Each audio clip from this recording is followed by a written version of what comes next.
ustozni nazaridan qolishlik insonni, talab ilmni xor qiladi degan narsani aniq bilasan. O'shuning uchun ustozga hech qachon tikka qaramaysan, ustozni norozi qilmaysan.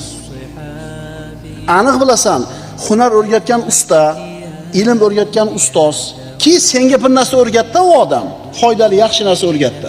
Uni muhabbatini qozansang, u sendan rozi bo'lsa, seni ko'rganda ko'zi, qalbi quvonadigan bo'lsagina undan o'rgangan narsangdan baraka topasan.